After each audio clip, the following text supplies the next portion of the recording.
MIT Energy Initiative presents Responsive Design Meets Responsibility for the Planet's Future. Senior Sylas Horowitz tackles engineering projects with a focus on challenges related to clean energy, climate justice, and sustainable development. Written by Deborah Halber.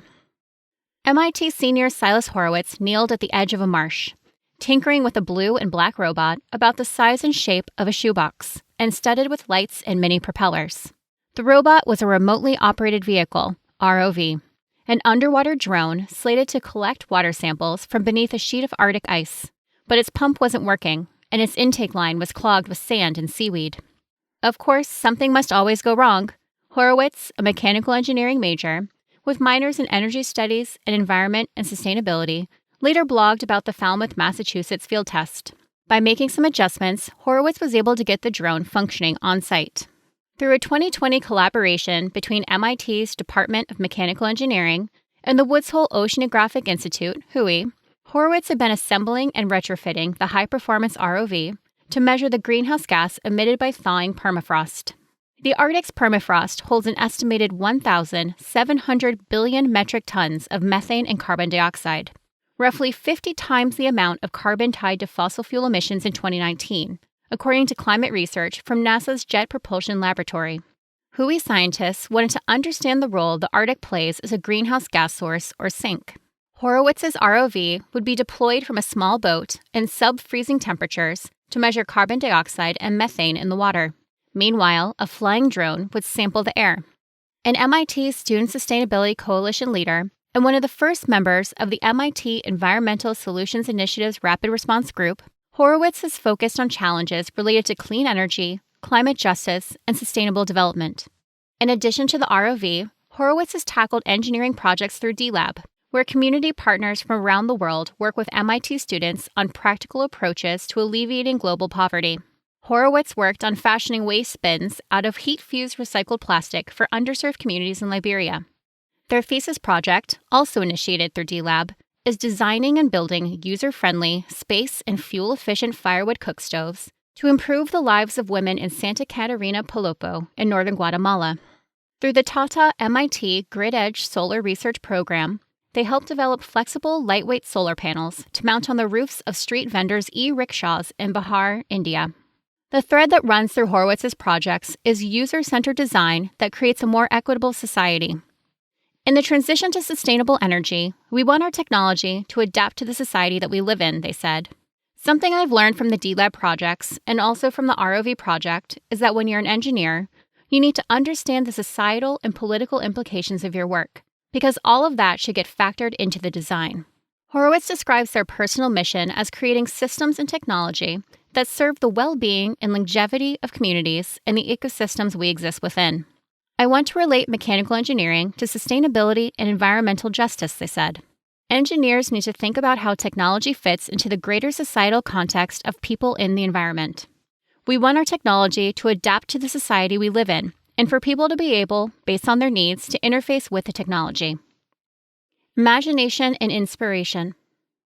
In Dix Hills, New York, a Long Island suburb, Horowitz's dad is in baking, and their mom is a speech therapist. The family hike together, but Horowitz doesn't tie their love for the natural world to any one experience. I like to play in the dirt, they said. I've always had a connection to nature. It was a kind of childlike wonder. Seeing footage of the massive 2010 oil spill in the Gulf of Mexico caused by an explosion on the Deepwater Horizon oil rig, which occurred when Horowitz was around 10, was a jarring introduction to how human activity can impact the health of the planet. Their first interest was art.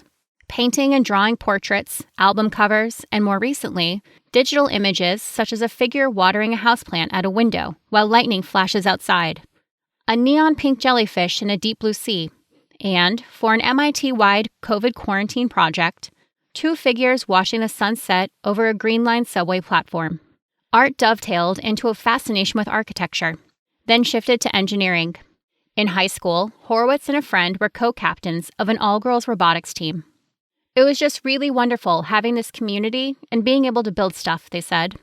Horowitz and another friend on the team learned they were accepted to MIT on Pi Day 2018. Art, architecture, engineering, it's all kind of the same, Horowitz said. I like the creative aspect of design, being able to create things out of imagination. Sustaining political awareness. At MIT, Horowitz connected with a like-minded community of makers. They also launched themselves into taking action against environmental injustice. In 2022, through the Student Sustainability Coalition, SSC, they encouraged MIT students to get involved in advocating for the Cambridge Green New Deal, legislation aimed at reducing emissions from new large commercial buildings, such as those owned by MIT, and creating a green jobs training program. In February 2022, Horowitz took part in a sit-in in Building 3 as part of MIT Divest, a student-led initiative urging the MIT administration to divest its endowment of fossil fuel companies. I want to see MIT students more locally involved in politics around sustainability, not just the technology side, Horowitz said. I think there's a lot of power from students coming together. They could be really influential. User-oriented design. The Arctic underwater ROV had to be waterproof and withstand water temperatures as low as 5 degrees Fahrenheit. It was tethered to a computer by a 150-meter-long cable that had to spool and unspool without tangling. The pump and tubing that collected water samples had to work without kinking. It was cool throughout the project to think, okay, what kind of needs will these scientists have when they're out in these really harsh conditions in the Arctic? How can I make a machine that will make their field work easier? I really like being able to design things directly with the users, working within their design constraints, they said. Inevitably, snafus occurred, but in photos and videos taken the day of the Falmouth field tests, Horowitz is smiling. Here's a fun, unexpected, or maybe quite expected occurrence, they reported later. The plastic mount for the shaft collar, used in the motor's power transmission, ripped itself apart. Undaunted, Horowitz jerry-rigged a replacement out of sheet metal. Horowitz replaced broken wires in the winch-like device that spooled the cable. They added a filter at the intake to prevent sand and plants from clogging the pump. With a few more tweaks, the ROV was ready to descend into frigid waters. In summer 2022, it was successfully deployed on a field run in the Canadian high Arctic. A few months later, Horowitz was slated to attend Ocean's 2022 Hampton Roads, their first professional conference, to present a poster on their contribution to the Hui permafrost research. Ultimately, Horowitz hopes to pursue a career in renewable energy, sustainable design, or sustainable agriculture, or perhaps graduate studies in data science or econometrics, to quantify environmental justice issues such as the disproportionate exposure to pollution among certain populations and the effect of systematic changes designed to tackle these issues.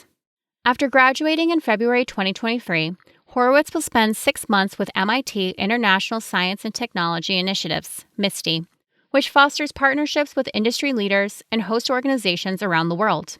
Horowitz is thinking of working with a renewable energy company in Denmark, one of the countries they toured during a summer 2019 field trip led by the MIT Energy Initiative's Director of Education, Antje Danielson. They were particularly struck by Samso, the world's first carbon-neutral island run entirely on renewable energy. It inspired me to see what's out there when I was a sophomore, Horowitz said.